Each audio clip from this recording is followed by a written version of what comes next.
Hello, Vol Nation. Welcome to another episode of Believe in Tennessee Football. I'm your host, as always, Kyler Curbison, joined with Reed Bacon. We got another win, another one in the win column. Very excited. I thought it was a great game. We go into detail, how the offense looked, how the defense looked, the adjustments that everybody's been talking about, and what are we going to look like versus Ole Miss? What do we need to do to take advantage of this game? And who really needs to step up for us? So very exciting game coming up. Great podcast we just had. So let's jump into it. By the game. Snap. The kick is in the air, and the kick this time is no, sir, Reed. No, sir, Reed. Final score. Tennessee 20, Florida 17. Pandemonium reigns. Loads up, fires long for the end zone. The pass is going to be caught by Tennessee. Tennessee wins! By Tennessee to one Jennings. Jennings makes the catch in the end zone on the Hail Mary. Down at the 35, to the 40, to the 45, to the 50, to the 45, to the 40, to the 35, 30, 25, 20, 15, 10, 5. What did he do? All he did was score. Joey Pence, touchdown on play number 1. So before we get into the podcast, got to shout out our number one sponsor, betonline.ag. I say it every week, but that's the place to go to bet on anything. Now that the NFL season has started, college football has started, everything is even more exciting when you bet. So if you're looking for the place with the best odds, stats, lines, BetOnline is the place to go. Go to betonline.ag now or use your mobile device, and you'll receive a 50% welcome bonus on your first deposit. So it's the place to go. I mean, you can't get better than that 50% welcome bonus. So before the next big game, go to betonline.ag, sign up today. BetOnline, your online sportsbook experts. All right, welcome in, everybody. Super excited for this one today. Reed, I'm going to start this off with one question. Are we a good football team?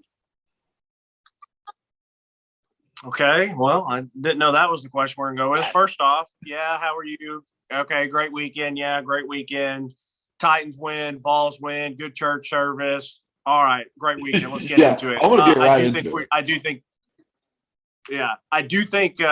we're a good football team. I really do. They play fast. They play physical.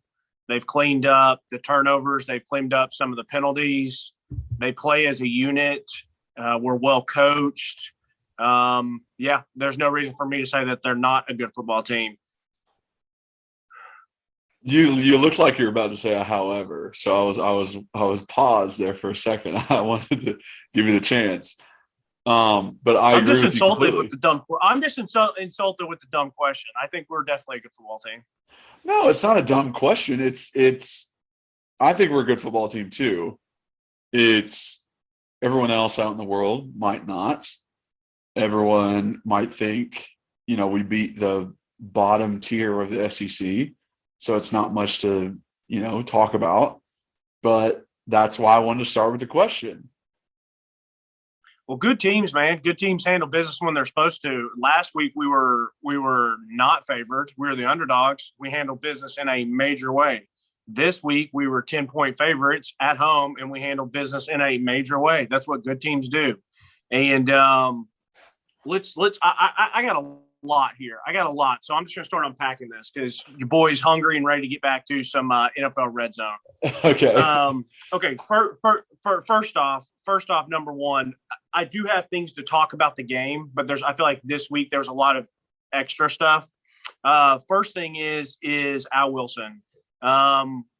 If before we started getting as many views as we have now and subscribers and all that, we did do a podcast, which was very enjoyable and fun to do back in the winter time when it's just slowed. And we argued who our favorite I guess we did who were the best players. I even forget. Was it best? So or we most did important the players? top 5 Vols over the past 25 years. So it went back that's right. went back to 95. Yes. And my number one was Al Wilson, because I do believe he was the most important. And my number one argument against like Peyton Manning was that, in my opinion, Al Wilson's the reason that we won the national championship. He was that leader of that team. But go back and listen to that pod. It's a good pod. But the fact that Al Wilson was honored this weekend, and I know a lot of people listen to this like, oh, Al's one of my favorites. He's great. He's this, he's that. I almost got a little pissed off seeing all the love for Al because I'm like, bro, I've been carrying this flag, like really carrying this flag since I was little. Like when I was like in middle school or high school. And I got, I was even following him when he went to the Broncos. I became a Broncos fan because they had him, second team besides the Titans. But, and he doesn't get enough credit for how good he was in the NFL. And so he was really one of the main reasons that I just fell in love with football in general. He was the reason I wore 27. When I went to Memphis, 27 was taken by one of my good buddies, John MacArthur, who was another safety. So I got 26 for Sean Taylor. So, but that's not bad company. Al Wilson, Sean Taylor. Yeah, exactly. I'm not the fastest and not the most athletic, so I just got to bring the wood the best I can. Be a little ankle biter. So, but the fact that he got inducted in the Hall of Fame and he got all the recognition that he rightfully deserves, and he still deserves some. They should retire his number. He needs to be up in Neyland someday, but the 27 on the field, leading the ball walk, all that stuff, like, he's my favorite football player of all time. And the funny thing is how small Knoxville is and all my connections to UT and getting to be around the program and stuff. Like, I've actually never met him. I hope that I can. One thing that we are going to talk about is you being on campus this weekend. I know you had your sideline passes, which you took me on the sideline a couple times over your past years. And so I guess you can take Brienne, your wife, if you want. So it would have been it might have been weird. You and I were joking on the phone. I called you, say, hey, how's the atmosphere? How's everything looking? And I was like, did you see Al? And you're like, yeah, he's over there. I'm like, well, good thing I'm not there because I, had like sexually assaulted him or something. You might have fanboyed a little bit too much, pass out. It got kind of hot out there, so we got to. I'm going up, just grabbing his arms and his traps and his chest, just feeling him up the whole time. Yeah, like, God, you're so freaking meaty, man. I just freaking love you. It's so funny, man. I used to watch. There's a great video that someone put together on YouTube of it was him and Leonard Little highlights, and I found it when I was in high school. Would watch it every Thursday night. Every Friday before games, would watch it randomly, would watch it when I was in Memphis. It was just like, I could watch it to this day and I would run through a wall and just light somebody up because of how he plays and how everything that he embodied. So I love Al. I'm happy he got his recognition this weekend. He still deserves more. Second thing is the black jerseys. I'm going to let you kind of take this one because you absolutely loved them. Yeah, I love it as a former player because it's something that it makes it different, when you're going out there, and it really does give you confidence being in something different. Like, that's not to say that, wearing orange jerseys, white pants is a bad look, or wearing all white is a bad look. I think they're great looks, but I think just changing it up every now and then, it doesn't have to be like this is our new home uniform. Like, it's just like a one-off, but it gets you pumped, it gets you excited. It makes you feel heard as a player that your coaches care enough to do that for you. And like when we had the gray jerseys, I absolutely loved it. I played the best game I ever played in the gray jerseys, which I've talked about, that Georgia game my last year. And it's just something that I think players deserve. I don't think it's ruining any kind of tradition or anything like that. I mean, we have plenty of traditions. We have traditions that were created not that long ago that, started with Johnny Majors when he was a coach. So it's like, you can create new traditions. You can, add new things to your program. I mean, like Wisconsin, like one of their most famous traditions is jump around at the end of the third quarter. Jump around came out in the 90s, man. Wisconsin's been a school since 1800s. Like, it's okay to have new things integrated into your program. And I absolutely loved them. I thought they were swaggy as hell. I thought the players played like they were excited to be in them.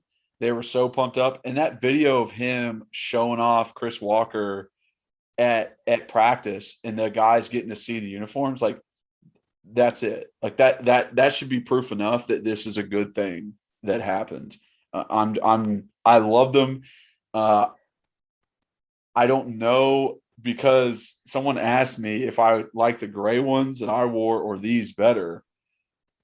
I think I might like these better. Like, I really wish I would have got the opportunity to wear these, because I love the gray ones. I love like the Smoky Mountains that were on the gray helmets.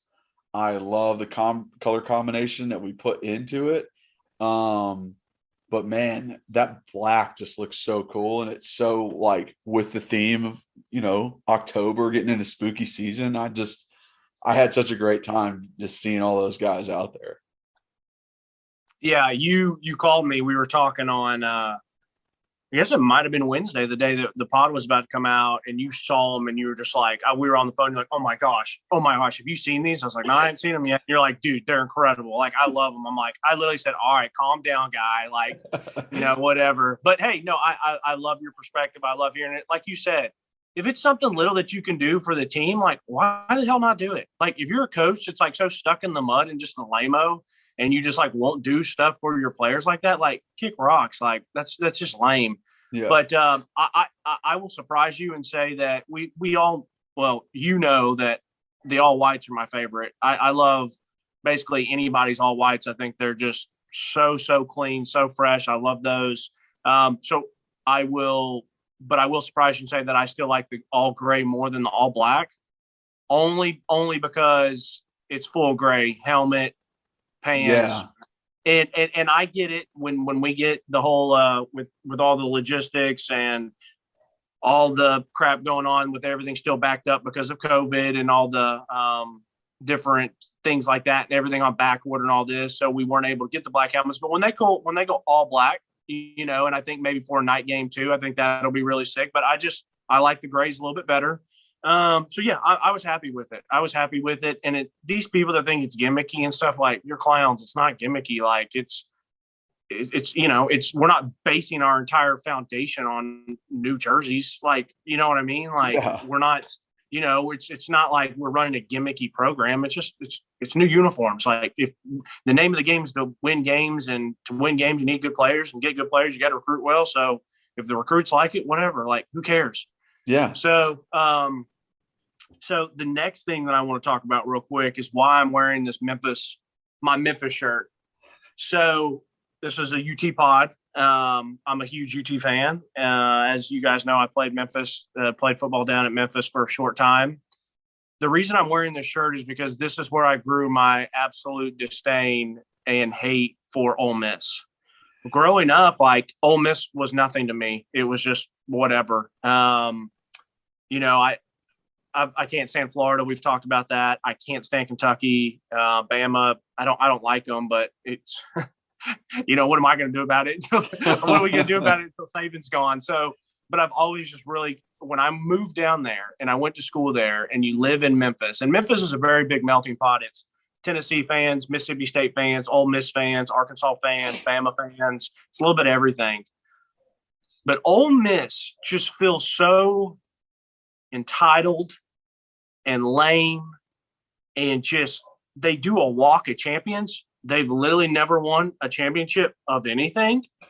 Like, they had RT Manning and Eli, like, oh, okay, like, sweet, like, but like, you're nothing as a program. Like, you're known for the Grove, which is just a big party, nasty field, like, mosh pit area. Like, there's nothing about Ole Miss that I like. I mean, someone made a good point. Like, you don't see, like, really a lot of, like, older Ole Miss fans. It's Yeah. always just a bunch of frat dudes and sorority girls like getting drunk and partying and stuff. And like, it's just like, that's just what they are. And it's just like, for me, it's just so lame. They're just super annoying. Like I said, like they're just not good. And the only time they've actually been good, besides when Archie or like Eli was around, you want to go to when Hugh Freeze was there. And yes, I do think Hugh Freeze is a good coach, and I would love Hugh Freeze at UT. Well, I argued with you that I would love to see him there at UT. I love Heupel now. I'm very, very happy with Heupel. We're very lucky to have him. I would want him over Hugh Freeze because he's like the type of guy he was. Like I've said multiple times on this podcast, like if you got to cheat to win, you got to cheat to win. But like, don't get caught. And plus, he's just scum, like the whole cheating on his wife, prostitute stuff. Like, just pay some players. Like, don't just be all that nonsense. So, and that was only when they were good. And they paid for AJ, and they paid for Kondichi, and they paid for what's his name, the left tackle, Larry Tunzel. Tunzel, Treadwell. I mean, they paid for everybody. Now it's the most perfect thing for them is they have Lane Kiffin. And Lane Kiffin is the perfect fit for that school. He is the absolute perfect fit for that school. Now, I was a big, big, big Kiffin fan when he was here, and I defended him for a long time after he left because I said he can coach ball. Like, he knows how to coach offense, and offense is really what matters now. But as I've gotten older and I've seen it, and I just watch how he carries himself and acts, the one thing I don't like about him is how he's a me guy. He wants that attention. He loves that stuff, like the tweets, the trolling. Yeah, get your popcorn ready. Bingo. That was the next thing I was saying. Like, he says that and does that. Like, when your team is about to go play, like, you can say that ready to your team to get them fired up and go and show that you have confidence in them. But say that crap and then try to stare down like it was rude to the CBS reporter, and then try to stare down the TV like you're some hard ass, bro. Like, bro, you're a clown. Like half of America could beat your ass because you're dead. You know what I mean? Like, you're a silver spooner. He is a good offensive mind, but he's a punk and he's a me guy. And you can't have somebody being a leader of men when they're more focused on them. And all the stuff he does on the sideline, the throwing the clipboard, the running with his hands up, he does that because he knows the camera's going to be on him. Like, you don't see Heupel doing that. Heupel is a better coach than Kiffin is. And you don't see him doing crap like that.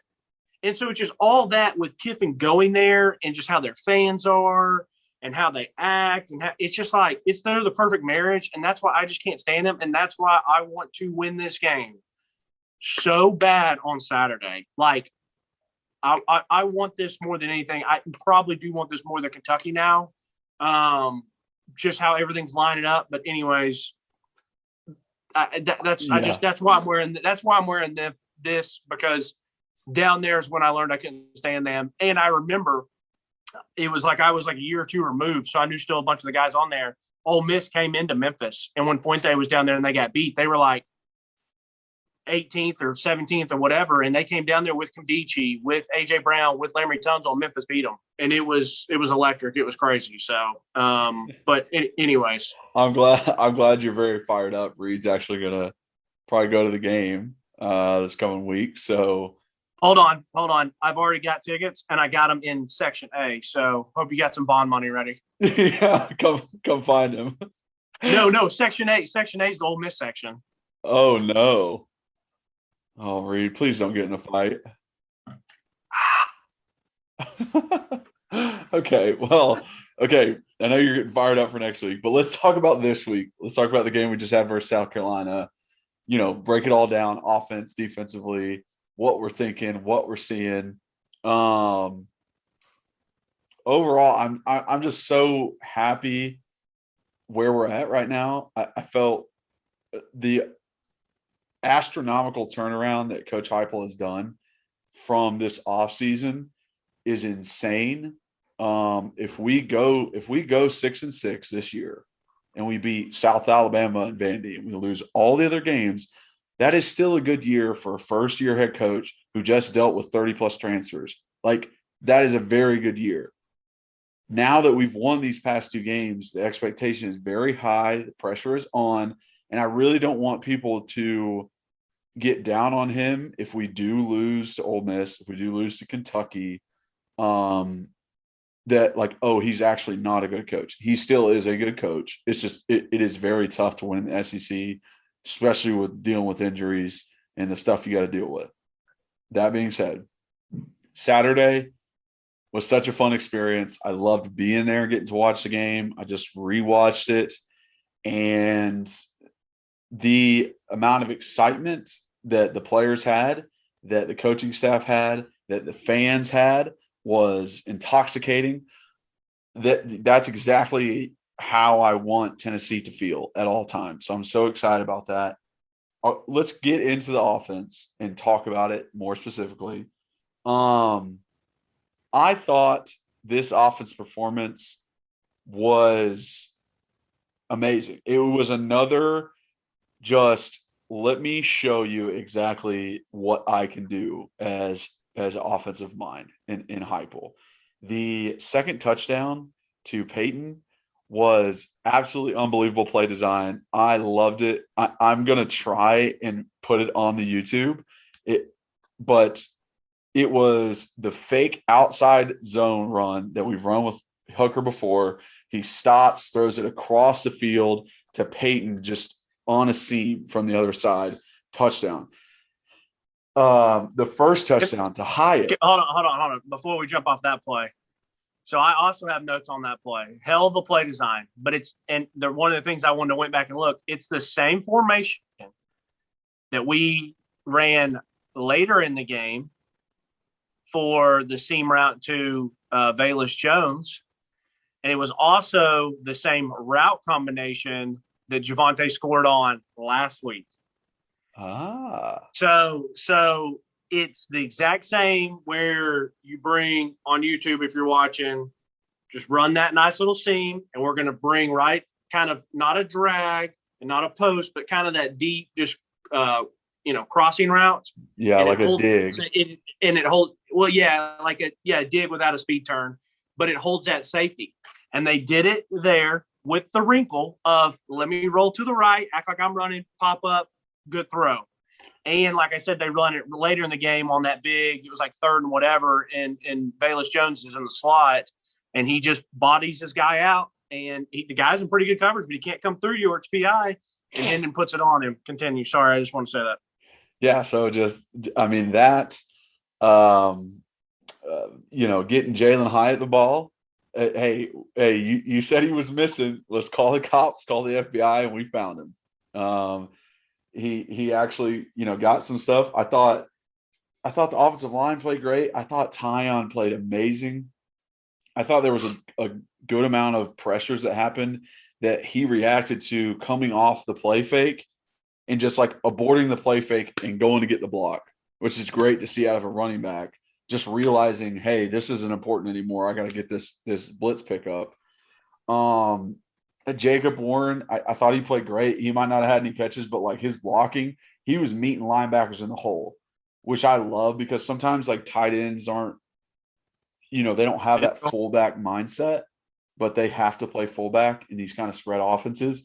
And he was just throwing his head in there, which I absolutely like. I love that he just didn't care. He's like, I'm going to go block this SOB, and he's not going to get through to the running back. There's just so much stuff. I think Heupel has a lot of coaching points for Hooker. I think there was Hooker had an amazing day. Don't get me wrong, great day. But there are definitely plays out there that I'm sure you saw too, where it's like, okay, let's think about this. What could you have done better here? Why did you do this? The, third and I think it was like 5 or 6 where he's rolling out and has Velus in the flats, but then throws it on the ground. And Heupel immediately started coaching him up like, hey, listen, like you have legs. If you don't think it's there, try and run for it, all that kind of stuff. The, clock management when we're, driving before the half, and instead of throwing it away when he doesn't have anything, he tries to run off to the side and then he runs out of bounds backward. Like, it's just like there was a lot of things that could be cleaned up, some throwaways that should have happened. Like he should have just gotten rid of the ball, ended up taking a sack on some plays. But I'm very happy. I'm very happy with what the offense did. And, I want to get into, things that can be corrected. I don't want to like jump the boat there and like get into all that stuff. So what did you see out of the offense? What did you see that you liked, whether it be some play designs or just some play from the guys? One of the first things that I noticed is I was thinking back to like when Butch was here or when Pruitt was here, and when we would run the little wide receiver screen, you had two people out to one side or three, and it's the basic, hey, right when it's snapped, turn around and look, and we're going to get it out to you. Why is Heupel so much more effective? And I was like, I don't understand this. Like, what's he doing? Now, granted, I don't remember 100%, so I didn't pull the film from those guys, but I was like, I made sure to watch it and rewind it for Heupel. But one thing that I'm noticing is he does play action with it. And our run is so effective right now that they do respect it. And that quick play action gives us just enough time, at least for this game, people. Like I said, I haven't done a deep dive onto every screen we've run, every wide receiver screen that we've run and all the ones that Butch and Pruitt did. But for me, I'm like, bro, every time it's either 4 or 5 yards or we're going for like 12 to 30 to the house. I will say this. Yeah, go ahead. I wanted to mention it, but the blocking by the wide receivers and tight ends is incredible. The amount of effort they're putting into blocking and the amount of selflessness that they have in that, and to say, I'm gonna let my boy eat. I'm gonna block the crap out of this guy so my boy can eat, not me, someone else, is right. That's what makes the play. So keep going. And one of the plays that was a great design, and I can talk about it now, but it was just Vilas he was the third, Princeton Fant was second, and Tillman was third. On TV, you don't even see Tillman at all until he's 40 yards downfield blocking. So this is the touchdown to go later in the game. What? Was this the touchdown to go to 28? Maybe, or it might have been a little bit later, but yeah, we're going, if you're watching on TV, we're going left to right. And so towards the Jumbotron, and it's just a little play action. The South Carolina guy's super late getting to Velas because he runs like an out route. Mm-hmm. It's like a little baby out route. And the next thing you see is Princeton, and he goes up. And I don't know if Princeton did the whole like run and curl and show your hands like a little like pick play, or if he just went straight blocked. But Vilas catches it and turns upfield, and you immediately know, like I was sitting watching, I was like, bro, he's about to score. Just because you know him with the ball in his hands and there's no one around him. And the next thing you see is Cedric Tillman literally like 30 or 40 yards downfield and just mauling his guy. Yeah. And I didn't even know he was on that side because the screen, like it was, you see like the score and the time before you see so it wasn't a really good job by ESPN, but yeah. And so, yes, the blocking was great. And you have to have that to make these. I can honestly feel comfortable saying that the outside perimeter blocking is one of the most important things for this offense, because one of the most important things for this offense is the quick wide receiver screens, quick hitches, quick all that stuff. So if you're not blocking well on the outside, that stuff's not effective, which affects the entire offensive game plan, what he's trying to do. Yep. And I remember being around like our passing game coordinator, our offensive coordinator, and stuff like that. And a lot of these coordinators they call the quick pass plays or the screen plays extension of the run game. That's what some of these offense coordinators think. So it's that important. But so I went and watched, and just the quick play action to give them enough time to hold. And it could have just been what South Carolina's doing and what some of these other teams are doing, or like splitting the difference between the tackle or the tight end and the third receiver. And so he's kind of playing the difference. Well, when he plays that difference, if he takes 1 or 1.5 steps in and then Hendon's throwing it out and he's got a bum rush back over there to try to make it, like, you're already beat. Mm-hmm. And so I didn't understand why South Carolina did not. It was always like if there was man-to-man only like one receiver, or it always seemed like on South Carolina's sideline that they would play a little bit more press, but then they were giving like 10, 11, 12 yards to these receivers. And I'm like, are you really that scared of getting beat deep? Because we'll just nickel and dime you You know what I mean? Yeah. So, like, I don't know why. And that's one thing I'm going to watch about Ole Miss and some of these games coming up. Like, if it was me, like, I'm pressing these guys up, like, make somebody beat us deep. So, but anyways, I thought it's neat that he's doing those little play actions on those screens. Tyon is awesome. We really, really need him to be healthy. We really need Jabari Small to be healthy. I like Lenneth Whitehead. He's just not anywhere close to being as good as one of these guys. Like, he's more of just like, he gets it and puts his head down and tries to bowl forward. And it's like, what are you doing? Like, I respect it. Like, you're running hard, but like, bro, you just got 3 yards when, compared to Jabari or Tyon, they get it, make a guy miss. Then they run physical, then they run hard. And it's like, I just felt like when he came in the game, it was like 2 or 3 yards compared to when those other guys were hitting 5 or 6 or 7. Yeah, it's almost like he takes the fact that this is exactly where the ball's supposed to hit, and he just runs there and doesn't think that, like, hey, it might shift a little bit. He's just like, oh, it's supposed to be A gap. I'm just going to run there. And see what happens. And so I don't know if we're going to see where Jalen Wright is, or if Jabari Small, or hopefully Tyon Evans. We really need Evans and Small, or at least one of them this upcoming week, because I did not feel great about Lenneth Whitehead. Hendon Hooker still is impressing me. He's playing well. Offensive line played fine. Ollie Lane is still – he's just going to give up 1 or 2 bad plays in pass pro. I mean, my God. I think honestly, I think the first sack we had was on him. And it looked terrible. I don't know what happened. Watching it, it looked like he thought it was a different play. Like, it literally looked like he thought it was going to be a double team between him and the tackle. Like, it looked like he was on the front side of power counter.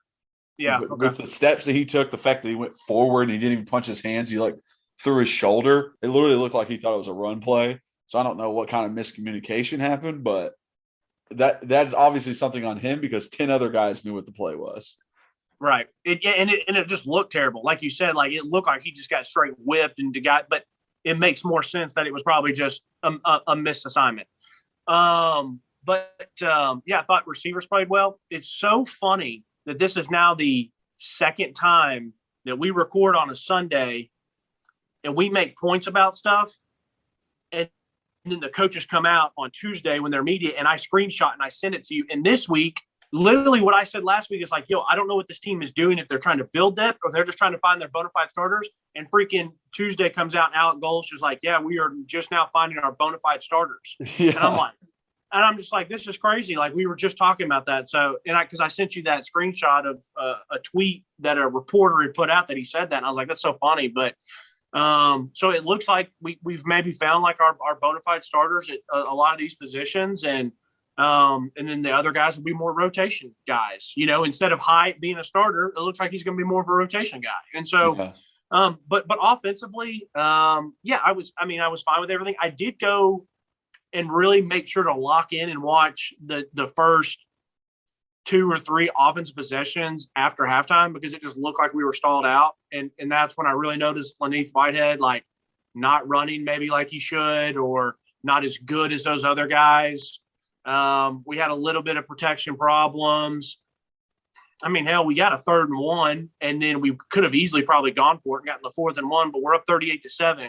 So I do think there was a little bit of that 38-7 or 38-14. I mean, the fake. I was so annoyed on TV having to hear about Beamer ball this, Beamer ball that, and I felt like Shane Beamer or whatever his name is got so much TV time, and then their freaking special teams coach got so much TV time. I'm like, guys, they're getting beat 38-7. Like, I know you got to talk about something, but like these clowns, and then they run the. It was annoying to see that they completed that fake punt, because we were in like prevent, like we were in safe, and like the corner, just like I don't know what corner it was, whether it was Warren Burrell. Okay, that's what I thought it was, and he just like stands there, kind of jogs back.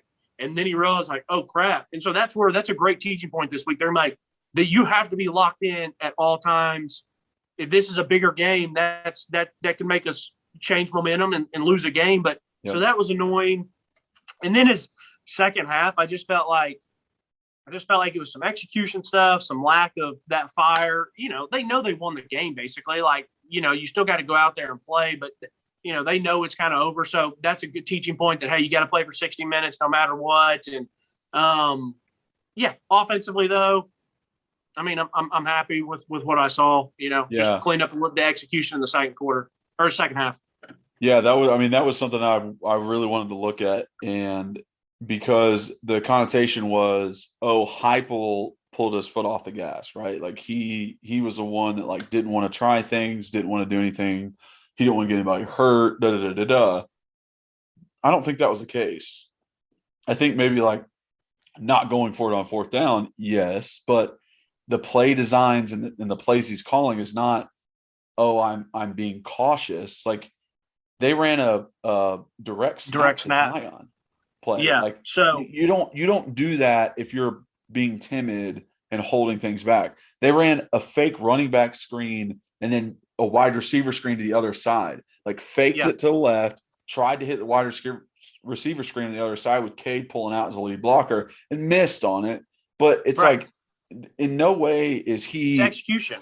Yeah, it's no way he's like pulling the reins and be like, no, we're not going to try anything because we're up by a lot. It's just execution. It's just the guys really getting the job done and be able to do what they need to do out there. So, like you said, the first two drives. First drive, it was a 3-and-out. We didn't go for it on fourth down because obviously we're up 38-7. And it's 3 run plays, which I don't have any problem with. They don't get the yardage that we need. Blocking's not as perfect. The second drive, we have a screen out to the side to Velus Jones on first down. He gets tackled right away. It's like -1 yard. Then there's a safety blitz on second down. Running back doesn't pick it up. He gets caught up in the offensive line, doesn't see it.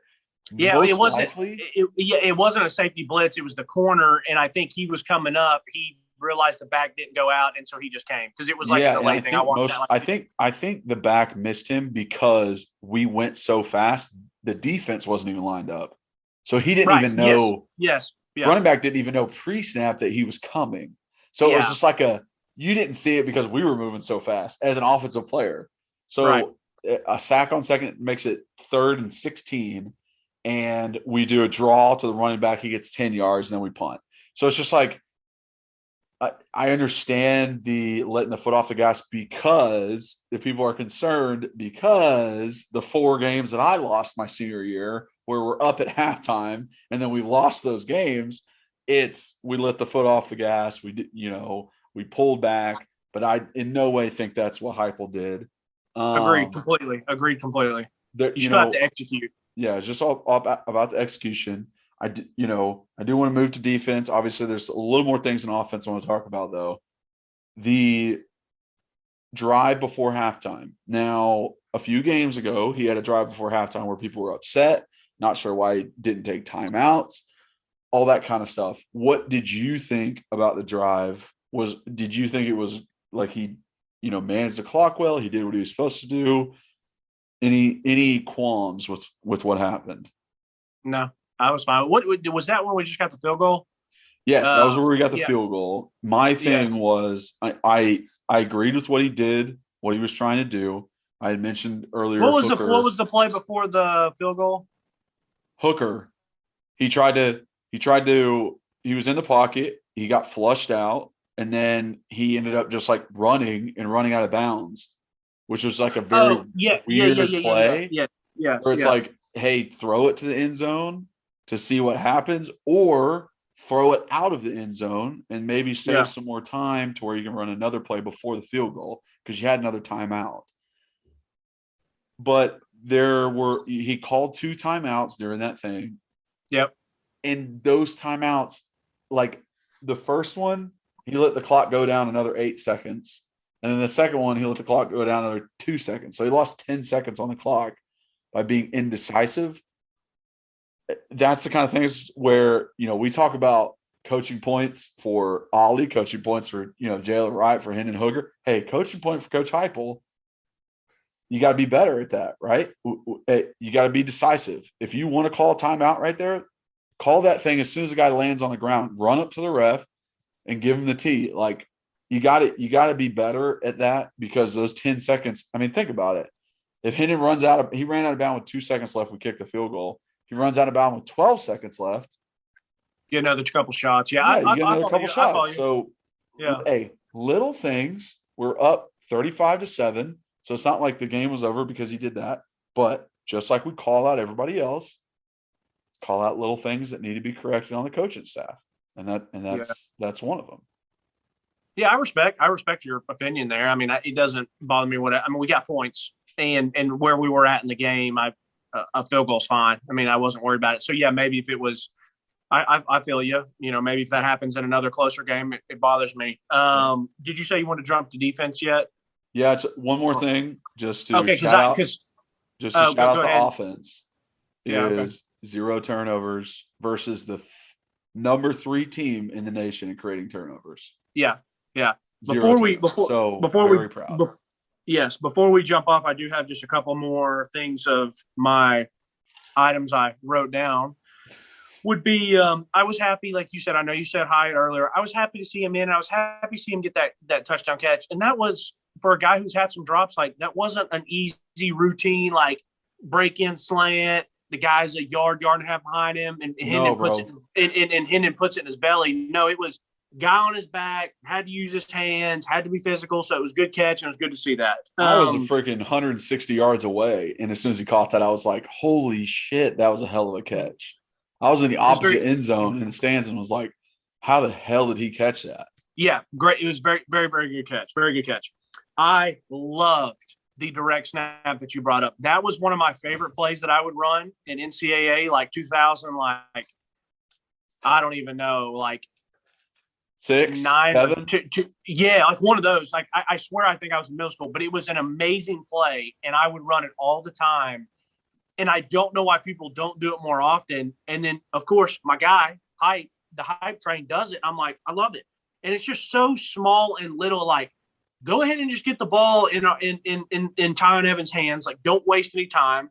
And I love that it's like, in this day and age of football, like, the quarterbacks do look to the other side, and they kind of look for stuff. So I thought it was a nice little wrinkle. Like, it's a run play, but it's a nice little wrinkle, and any wrinkle that you can do to give an advantage to yourself is awesome. Love that play. I also thought it was a really neat play where you had Princeton Fan at quarterback, Hendon Hooker to the side of him, and then I think it was Jalen Wright, maybe, or not Jalen Wright, Jalen Hyatt, or maybe, it's Velas Jones, I think. And so you snap it to Princeton Fan. He hands it to Hendon. So you have Hendon going left, and then he turns around and does the reverse and tosses to Velas. Well, now you have Velas going, and it's like, oh, wait, why was Princeton Fan at quarterback? It's like, because now I have Princeton Fan as a lead blocker, and they had Javonte Payton as a blocker. So I thought that was really a great little wrinkle, great little play.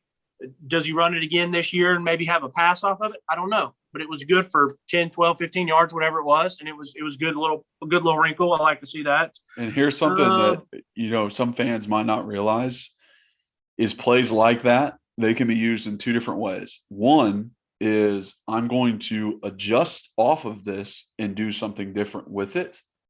And 2, I'm never going to use this ever again, but every single team that we play has to prepare for it. So they have to spend time in which they could prepare for something else to prepare for this.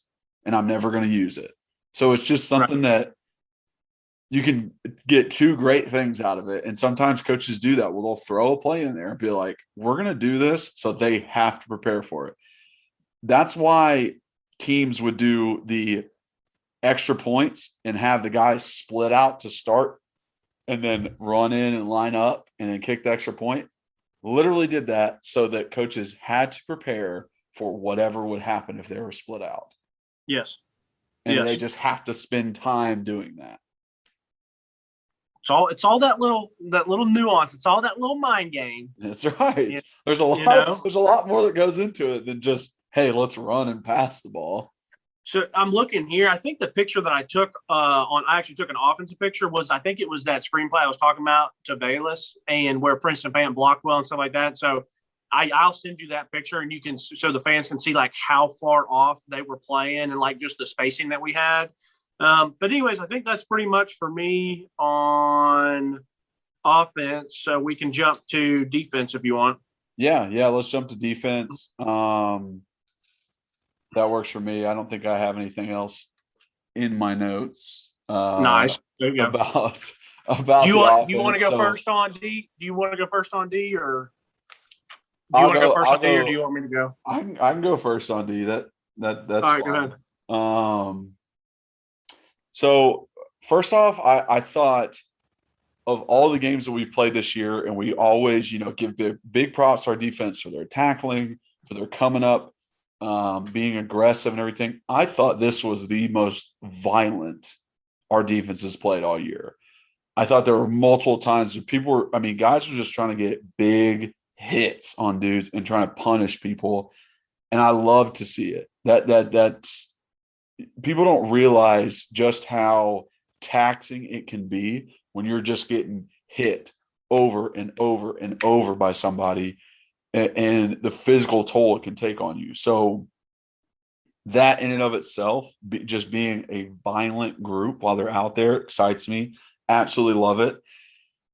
So a fan tweeted us because we did not call out 2 guys to watch for in this game on our last podcast, and he wanted to know. I told him before the game started, I said either Theo or Slaughter, because of that position and because of the fact South Carolina likes to get their running backs involved in the pass game. And neither of them played. Brandon Turnage got the start, and he balled out. And all I got to say, and you said it last week, is that has to be the most fun position to play. I mean, the fact you get to be all over the field, that you get to blitz, you get to get in run support, you get to be the guy on the screens. Like, it's just, you get to go draw back in coverage, you get to cover that curl flat area. It's just, has to be the best position out there. I mean, guy had 14 tackles, 2 tackles for loss. He was all over the place.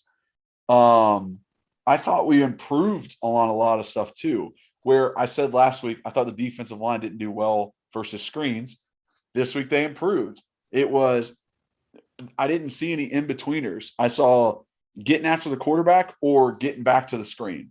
There was nothing, there was no like standing around. You pick one or the other. I was happy with Banks until that personal foul. And I was about to like, heck yeah, man, we're about to give you a good letter grade. Can't wait to talk about it on the podcast. And then he just had to hit the dang quarterback.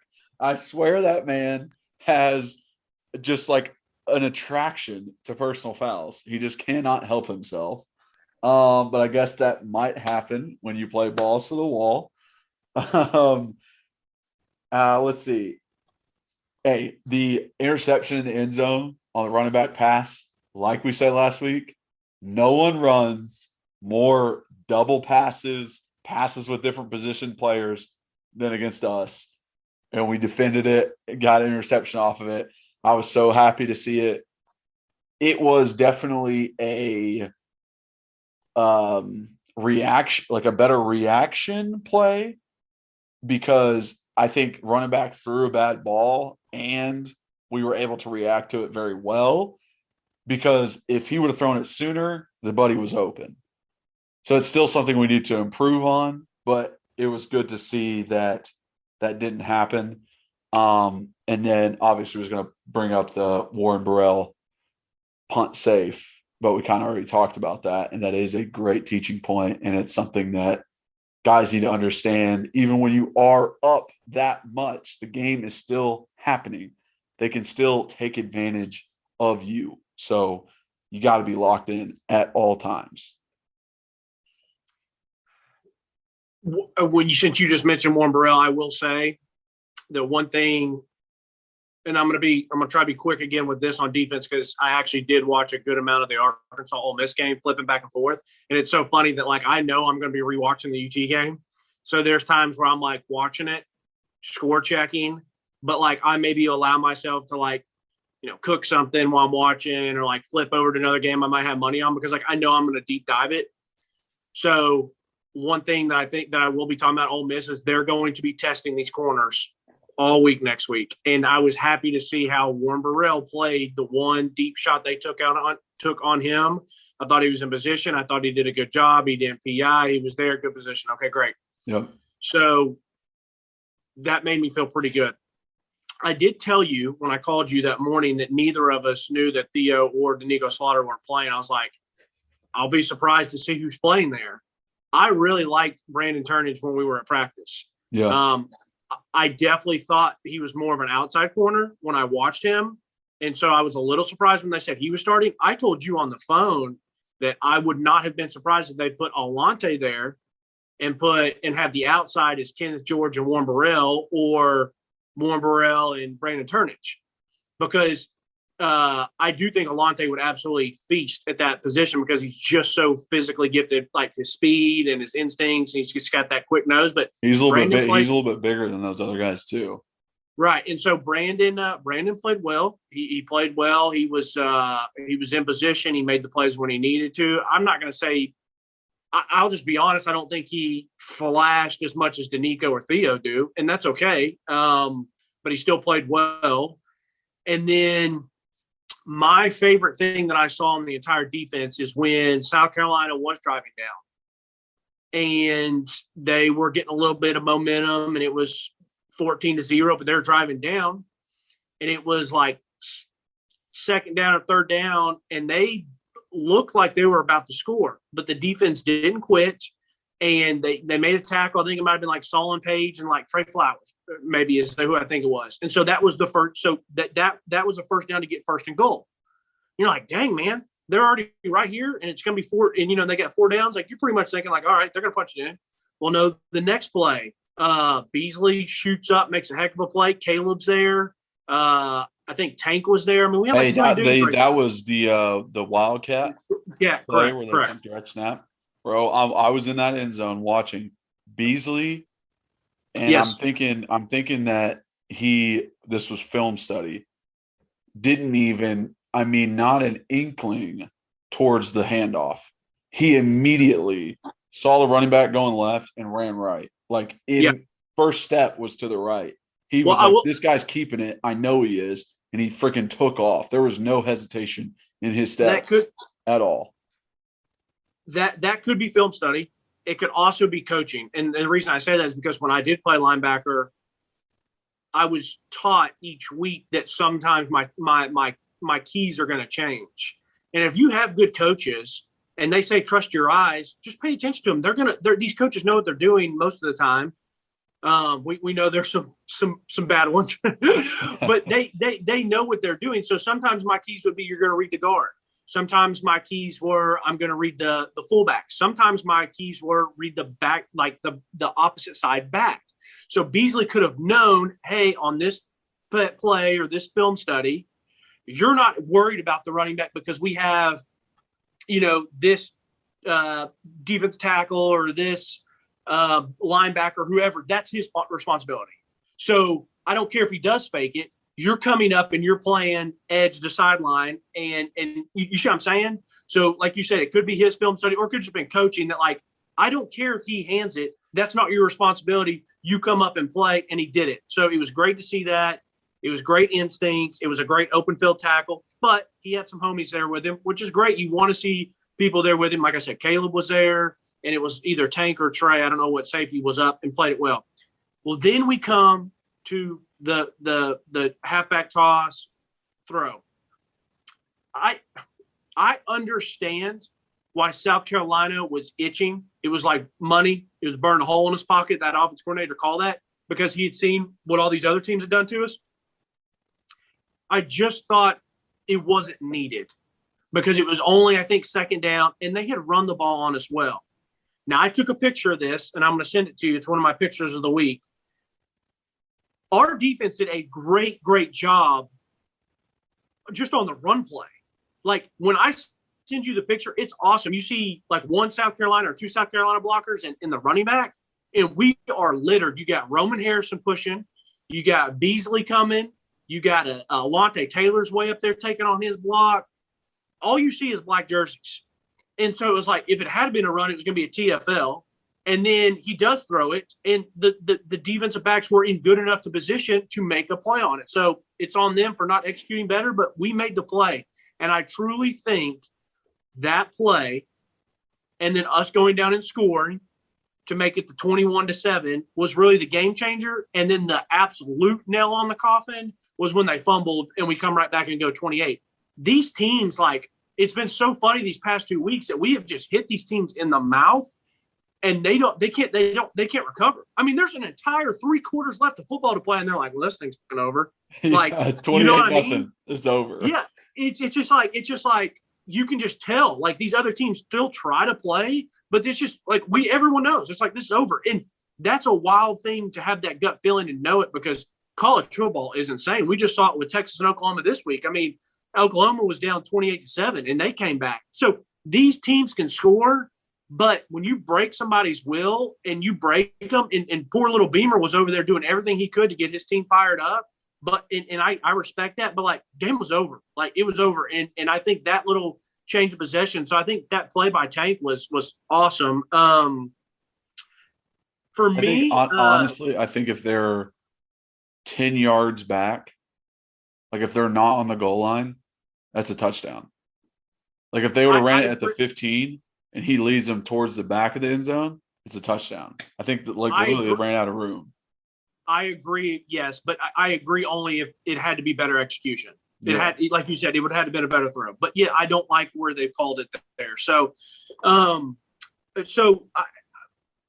my Byron still flashed on some plays. Roman Harrison still flashed on some plays. I didn't really see Tyler Barron much.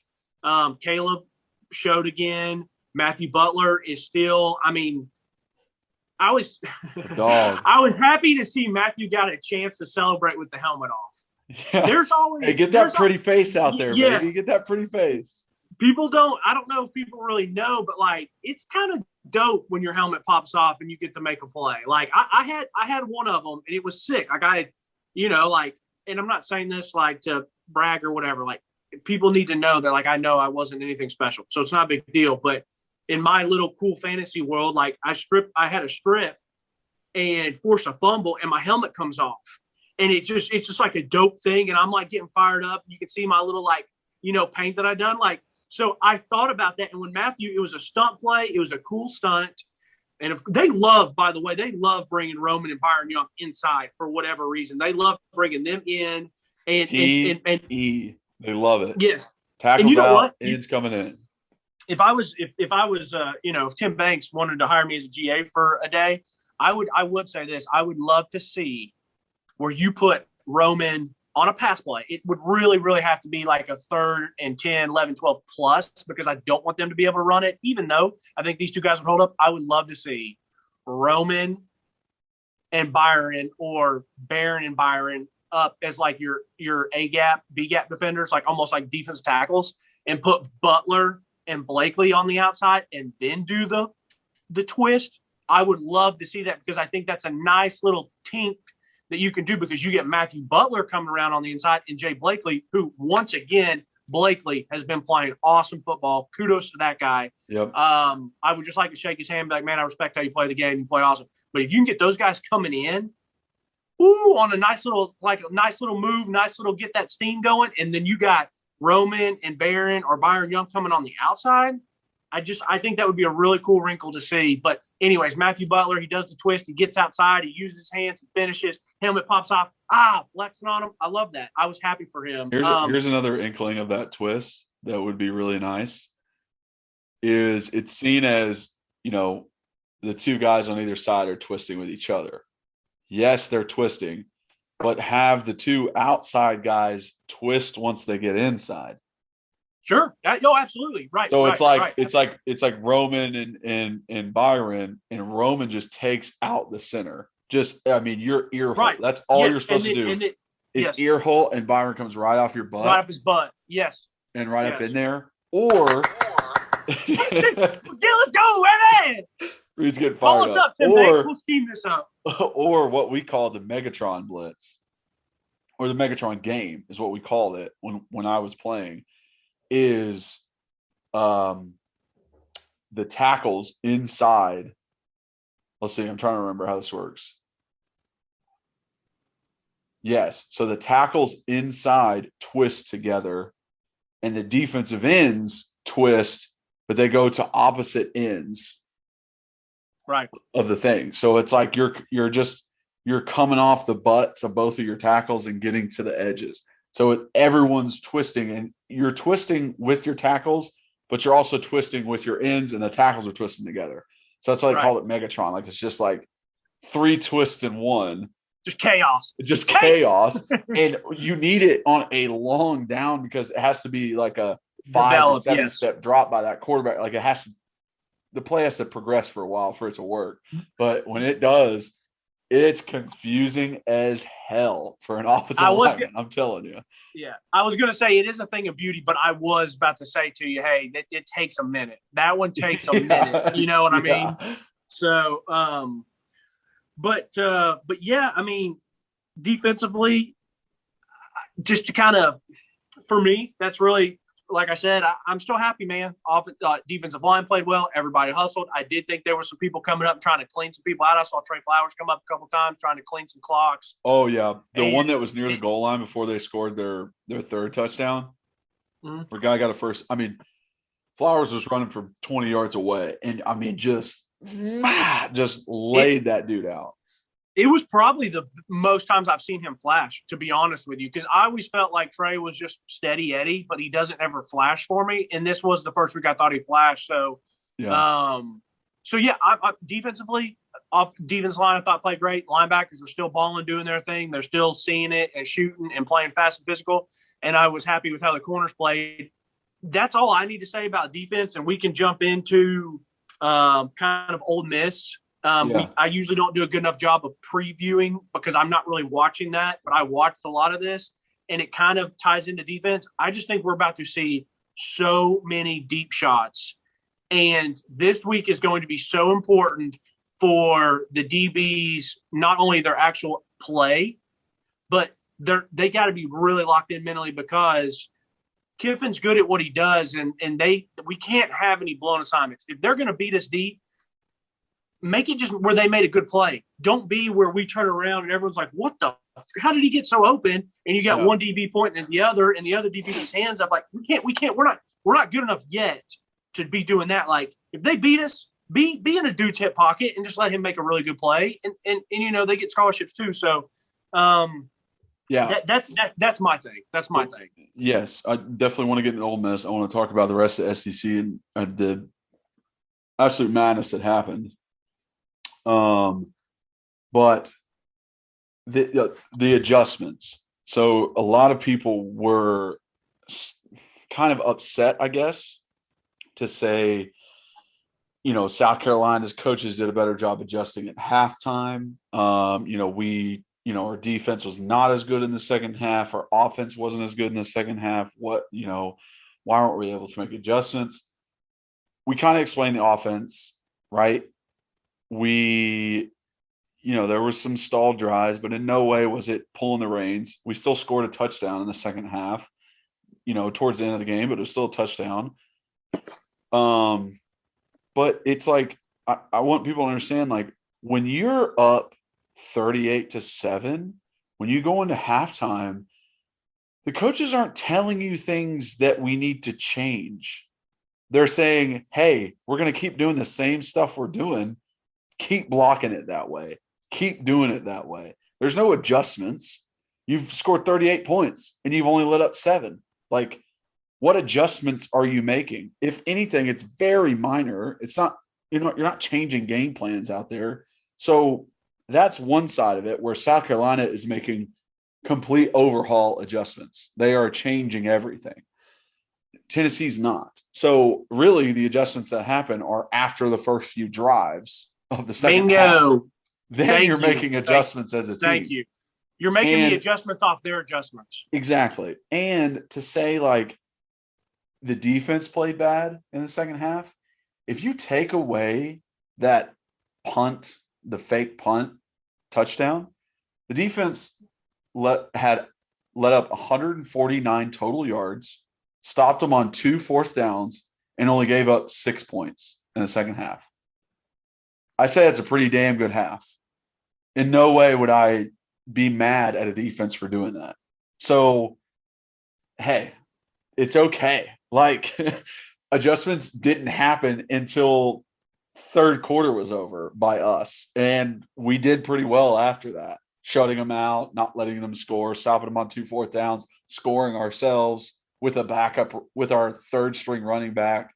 So it's like, it's okay. It is okay. I saw the guy tweet you and say our defense is soft as Charmin right now. I was like, God, like people, and I love that guy listens and that he reached out, and please do it again. But like, sometimes people just overreact like so much. Like, we're not going to be the steel curtain. We're not going to be the 85 Bears. Like, we're going to give up plays. Like, you got to watch it as a whole sometimes, and like wait till everything's a whole. And I love what you said, because I would say the exact same thing. I'm like, I'm more disappointed in our offensive execution compared to the defense.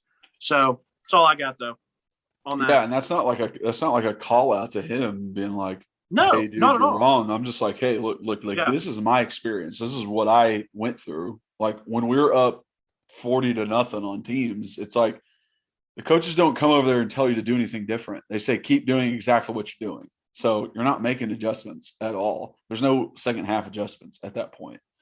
But yeah, let's jump into this. Can all coincide, right? The rest of the SEC and us playing Ole Miss, because, and they showed the thing on the broadcast, but our next 4 opponents now. And I was wrong. I was wrong about this. I was wrong. When they showed it on ESPN, I was like, what the ESPN? You guys are wrong. That's not our schedule.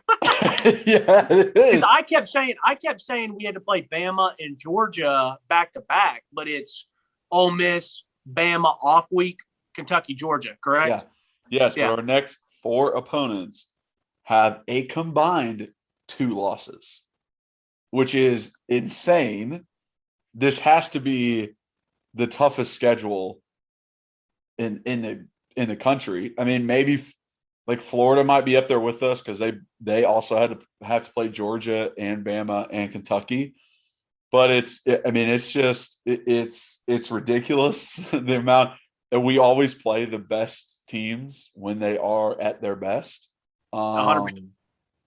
And the other things around the SEC, the fact that Alabama lost, I mean, we have to mention it on this podcast because of Alabama, who they are, and because of the fact that I was on the fence about picking Texas A&M, and you told me no, and I didn't, and I picked Bama to win, and they probably still will. But yeah, that's what I was about to say. I'm still right. You're still A&M's not going to win the West. A&M's not going to win the West, you clown. I know, you're still right. Bama will win the West, but you got to give props to Texas A&M, because like you thought, I mean, they were fake good. You cannot be fake good and beat Bama. I'm just really pissed off. I didn't even get to enjoy the fact that Bama lost. Like, I should have been cheering and fired up and super excited, but I had money on the game. So yesterday, only action I took all day is I did a 3-team teaser. I teased Georgia down, winner. I teased Iowa up, winner. And I had Bama. I'm like, oh, man, this is about to be a cool 100 cheddar. And I'm like, I'm not worried. Dude, Texas A&M's looks terrible. And yes, they did. They lost to Mississippi State last week, yeah, and they could barely score any points versus Arkansas. So yeah, they've looked. And Reed put in all his bets at betonline.ag. You didn't even let me shout them out. But anyway, so every time I've even seen anything remotely of A&M, I'm like, they're garbage. They're not good. Nothing I've seen impresses me. And of course, I hate Bama. And only time they ever lose or don't cover for me, which I bet on them twice this year, both times we lose, because I took them over. I teased them down against Bama or against Florida, lost that one. And so last night I'm like, these motherfuckers are really going to lose when I got money on them. And I got to watch some of it. And like you said, kudos to A&M, kudos to Jimbo and like all that. But like Texas A&M still a non-factor. Like Alabama's still going to win the West. And I'm just pissed I didn't get to enjoy the fact that they lost. But I think a big part of it was the fact that Bama was playing at Texas A&M. I think the crowd noise, I think that like they were able to run very successful blitzes versus Bama. Yes. Which made a difference. And the adjustments that Bama made, the tapping, and this is offensive lineman right here telling you what's going on. the tapping by the guard on the center is such a disadvantage because the guard has to turn around and look at the quarterback. I know. And he turns back and the defense is completely different. And he's like, well, shit. Like this ball's about to be snapped. I just tapped this guy. And he's just trying to figure it out on the fly. And they took advantage of that and ran blitzes right down that guy's throat. And then second half comes around, and what do? Byron Young back there just claps, right? No more taps. Because I'm sure the guy said to his coach, they're literally lined up in different things when I turn around. And it's just like, that's a little thing that people might not notice, but makes a huge difference as an offensive lineman. But do you feel like with what Texas A&M did that people can take advantage of that versus Bama? That, possibly Heupel can see something that Jimbo did and we can have success versus them? Yeah, I mean, I went ahead and trusted Heupel anyways. I think that he'll be able to have some success and move the ball. I mean, if Florida moved the ball on him, I think that we can. I'm not saying as effectively or anything like that, but I definitely think that we can have some success. Yeah. My biggest thing is we have to have an apps, and I think it will be. I think it's going to be the best atmosphere of the year, and I'm so juiced for Saturday. I cannot wait. But that's the kind of crap that we have to have for Kiffin, Corral, and the whole offense for Ole Miss. We have to be loud. We have to be rowdy because that stuff does make a difference. But for me, Kyler, to answer your question, yeah, we can maybe have some success, but still doesn't change the fact that, in my opinion, it is still going to come down to Bama and Georgia. Even though I do have a little small feeling that Florida Georgia game is going to be pretty awesome. I think Florida needs to have more of a shot than people are going to give them credit for. Yeah, I think what running the ball does, which is what Florida does the most. They run the ball. They love running the ball. That's what they're good at. That's what makes their offense run. Running the ball in and of itself can beat a good defense because maybe passing the ball, you're scheming around the coverages, you're trying to disguise things, you're taking advantage of one-on-one. Running the ball is you moved a man against his will out of the way so your running back could get through. And that had nothing to do with the scheme the defense ran, everything like that. Because the defense, when they line up, they're always lined up to where they have every gap in the run. A defense is always lined up in a way that, hey, we can stop the run if it is a run, but if it's a pass, then we have this. Like linebackers have, A and B gap, and a tackle has an A and a B, and someone has a C, someone has a C. Like everyone has a gap on every play. So for you to run against somebody and run successfully, it is you physically beating them up and nothing that they can do about it. So I do think it'll be a good game. After this week, I do think that Georgia is better than Bama. I think if they both win out, which they most likely will, and get an SEC championship, that Georgia will win that game. And Georgia will be the favorite in the college football playoffs. I still don't trust Georgia's offense. So I know their defense. I trust their defense, but I think I still trust Saban more than I trust Kirby Dumb. And so I understand. I'm fine with calling it a toss-up, but I would never say that I think Georgia has the advantage. The way I see it, yes, Saban is a better coach than Kirby, always. Like, never going to pick Kirby over Saban in just straight up coaching. But the weaknesses of Bama's defense that have been shown in these few games, that Ole Miss, they scored 21 points versus Bama, but they didn't execute right on some fourth downs, which they could have. Florida almost beating Bama, scoring 29. Texas A&M getting 41. It's like Bama's defense isn't that great, and Georgia's defense is good because the guys that are out there are very correct. And they Correct. will be by far and away the best defense that Alabama's going to play all year. Like, Agreed. no one else is even close to that defense. So I think that makes a difference, where it's like that has nothing to do with Kirby. And Georgia has had success the past 2 weeks beating up on Arkansas. Who'd they play this week?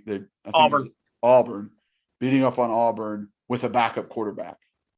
So, I mean, when JT Daniels is in there, then it's probably even more successful as an offense. I know you're saying like you don't necessarily trust their offense, but sometimes you don't even need an offense to win games. That's why I say defense wins championships, which is why I have more confidence in them than I do in Bama at this point.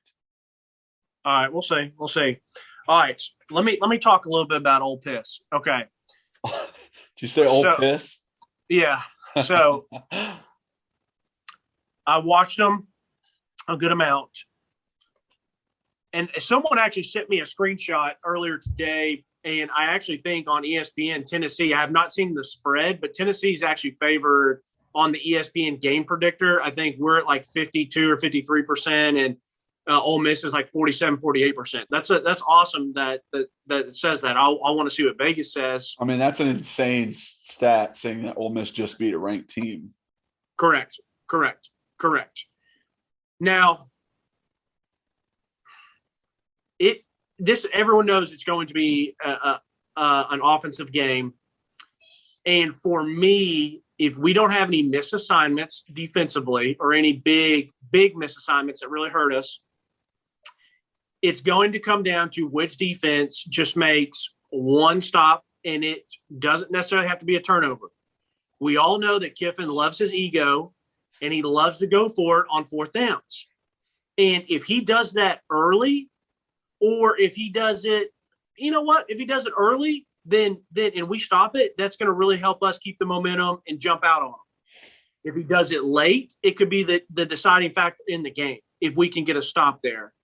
So I was really hoping that Arkansas's defense would be able to slow them down more, and I thought that they would be able to slow them down a little bit more, but they didn't. And so I was a little like, dang, man, like I was hoping Arkansas was putting up some resistance. And Matt Corral and Kiffin, they scored when they needed to. They scored when they had to. And it does make me nervous. But the thing for us is their defense doesn't scare me at all. And if they come out in that same three-man front, I think we're going to gash them. It was so funny watching that game late when it was getting down to the nitty-gritty. And it's like, okay, well, what does Ole Miss does? What does Ole Miss do? They air it out. They throw it. They do a double move, beat a guy, score. You know, Kiffin throws this thing because he's an ego man and he wants all the attention on him. What does Arkansas do? They play their game. They say, okay, we need to score in a minute 30, run, draw, little pass here, run. And they're just gashing Ole Miss, bro, on the runs. I mean, 15, 20, 30 yards a clip. Yeah. If Tyler Evans is healthy and Jabari Small's healthy, I mean, we're going to be able to run it and we're going to be able to control it. So as long as we don't have any really, really bad mistakes offensively and shoot ourselves in the foot, whether penalties or turnovers, and we can get Kiffin to give us one fourth down or Corral or someone else can give us one turnover, I really, really like the chances. But my biggest thing – I know what you're saying, like with the turnover on downs is fourth down, but I'm really hoping our defense takes into account, like really tries to create turnovers, like makes an effort to do it. No, it's like you have to approach it in a different way, where as a defense, yes, you're trying to stop them. Yes, you're trying to prevent him from scoring. Yes, you're trying to hold him to 0 points. That's the defense's ultimate goal. But knowing who Lane Kiffin is, knowing who this offense is, knowing how talented they are, you have to almost realize, hey, they're going to score some points. Yeah. Let's get them when they're not expecting it. And when a guy thinks he's open and thinks he's going to score, come from behind, punch that ball out, rip at it, just try and create turnovers, try and get the ball on the ground as much as possible.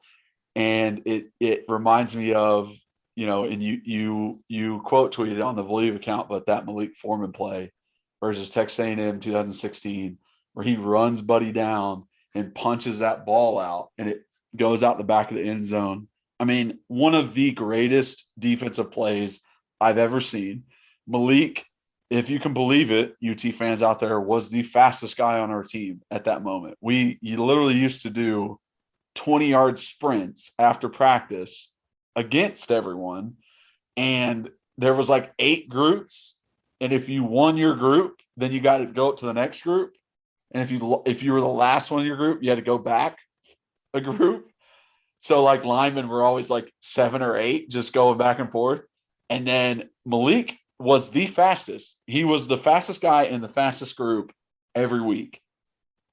And, you know, coming from Dobbins Bennett, might not have been like the most talented guy, but he's going to give you full effort at all times. I mean, some of that stuff that Coach Jones coached was good, you know, lessons for people. Obviously, we've talked about it before, just, you know, the BS that he spilled, but like having 63 effort, you know, seeing 3 things of effort on a 6-second play. That's what it meant, 63 effort. Like having that kind of effort coached into guys and not showing that you're tired, like really made a difference. And like, that was one of the most impressive plays I've ever seen. What are you thinking? Well, you know how I feel about it. I mean, it's one of my, like I said, one of my favorite plays in sports, you know, ever. Like I said earlier to start the pod, Al Wilson's my favorite football player ever. To go along with, you know, like Cortland Finnegan and Jarrell Casey and some of those guys, and just how those guys played and how Malik played the game. Like back, I don't keep up with, I keep up with recruiting more now than ever just because of this podcast, and I still don't really keep up with it. So like, I didn't know much about Malik. I just saw that I thought he was swaggy. I always saw 13 running around out there playing hard. I always respected how he played, and I liked him. But when he takes off, he was not in great position. He was not like a safety coming across from a good angle. He was getting blocked and still took off and hawked Buddy. And I forget that running back's name, but that running back was a hell of a player and was a good player. And to do that, I mean, it's funny. It's like football is like an art to you and I. Like, we love it. Like, it's one of our favorite things in the entire world. And so, like, when you see that, it's almost like just the most beautiful art you've ever seen. It's like you want to like hug him or like cry or just be like, you know, hang in the Louvre, baby. Hang in the Louvre. Yeah, seriously. I mean, it was special. It was special. And to tie that in, you're right. People don't need to be upset about our defense this week if we give up 300 or 400 or, you know, 370 to 420 or 500 yards rushing. I mean, a total offense.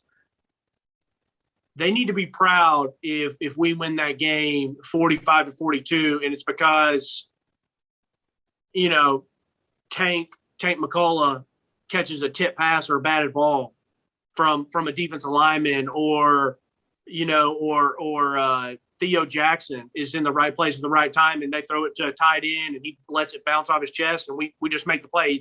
It's all about winning the game, and it's all about bend but don't break.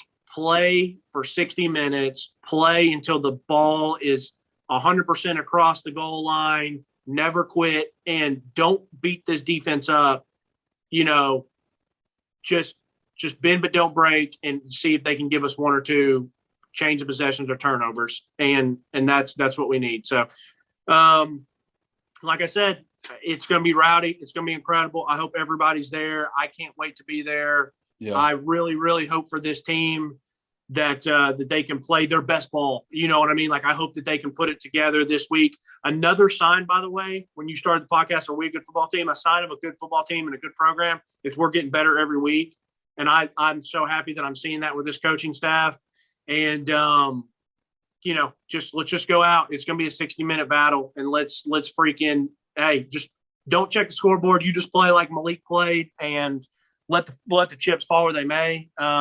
I do have a few shout outs. This is not as many as I would have liked because I had to write these down. I usually, now that I'm at my parents' house, I can grab my mom's phone and read through the different stuff. But Brian McDermott, the fact that someone says this is the highlight of their week, how I feel like when I'm at the work and I get to listen to my favorite podcast, and it helps me get through the work week, and I'm laughing or I'm hearing cool X's and O's. And the fact that someone says that about us two jabronis, it's incredible. It's incredible. And It's I know insane. you And before you get to like, I had someone. I was literally waiting in line to get a beer at the game, and guy just goes, "Hey, love the podcast, man." I was like, "Oh my god, thank you!" Like you didn't recognize me for being a player or for being a VFL. Like you recognized me for my podcast. Like it makes me feel so good that us being on here and talking football and just literally having a good time together can entertain other people and they enjoy it also. Like it's honestly a blessing, honestly. it's a major blessing, and it's something I'll never forget. No matter how long we do this for or what happens with it, it's funny. Like Sunday comes around, and I'm like, I got to rewatch the game. I got to take notes, and then I get into it. And I'm doing it, and I enjoy it. And then, but Wednesday when it comes out, and I know that other people are enjoying it, it just makes it all worth it. And so, we're going to get as many people as we can. Like I said, I anticipated having my mom's phone so I could just read through a majority of your guys. So don't think we're leaving you out. We appreciate all of them. But Brian McDermott saying that, Roy Orbison, he said, looking forward to this since the game ended. That's how I feel sometimes about certain things and all that.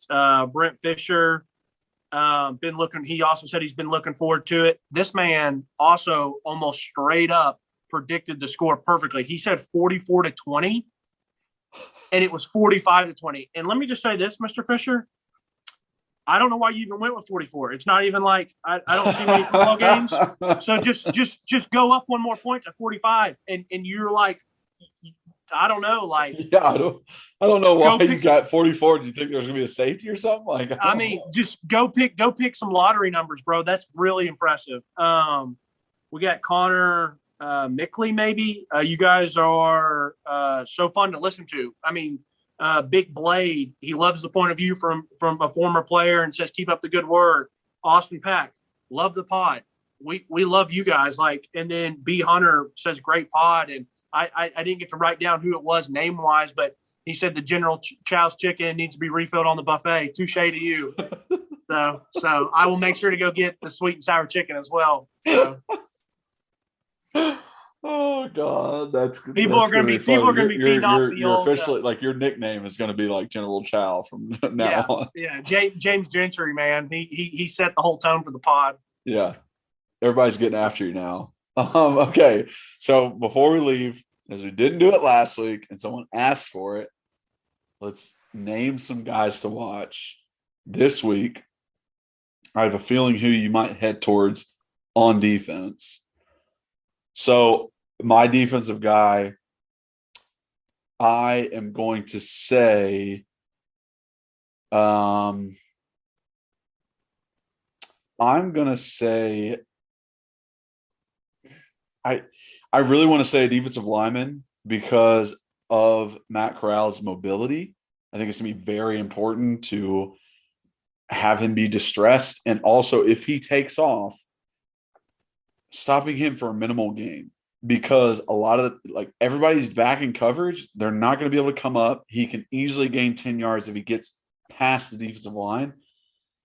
And I'm trying to think, I think it will be more important as D tackles than it will be defensive ends. So I do want to call out Matthew Butler and just say, this is a very important game for him to be able to stay in his rush lane, get pressure up in Matt Corral's face, and not let him run straight up through the defense. Have him roll out if he has to roll anywhere. If he has to run, have him roll out. It splits the field in half. It's a better scenario. So I'm going to ask that of Matthew Butler as my player to watch on defense. And then on offense, if it does come down to, I think we're going to be able to do whatever we want on offense. If it does come down to it, to where Tyon and Small are out, then Whitehead and Wright, one of you guys has to step up. Whitehead can't just run to the A gap. He's got to be a dynamic player, just like he was in high school. He's the reason why he's here. It's the reason why these guys get recruited. I got to see some dynamic playmaking from him moving forward. Now, hopefully, Tyon and Small are healthy. Hopefully at least one of them is, but maybe they're not. So someone's got to step up. So those are my guys to watch for. What do you think? Defensively is Burrell and Alontae Taylor. That's the only people I can. Yeah, I need both of them to play well. They're going to be tested and they got to step up. I'm okay if you give up one or two. It's fine. But you got to make us a play here or there. You can't get PIs and all that garbage. Offensively, it's Hendon Hooker, actually. This is going to be the most important game for him because South Carolina game's over early. Missouri game's definitely over early. This team has not been in a back and forth since really Pitt. I mean, it was back and forth with Florida until maybe third quarter, but I really expect this game to be a fourth quarter game coming down to the wire. So I need Hendon to take care of the ball. I need no turnovers, and it's going to be Hendon versus Matt Corral. When Matt does something, you got to come and answer him. So those are mine. I'm done talking. I'm ready to go eat. Yeah, this is a good game for Hendon to show who he is because Matt is seen as one of the Heisman candidates. Hey, how can you compete against him? So I think that's a good one to watch for. All right, appreciate you guys listening, watching, commenting, liking, following, reviewing, all that good stuff. Like Reed said, shout out a couple guys. It's literally the best feeling in the world to feel the support from you all. So please keep it up. Follow us on social media at Kyler Kerbyson, Facebook, Instagram, Twitter, at rbacon26 on Twitter, at Believe in Tennessee on Twitter.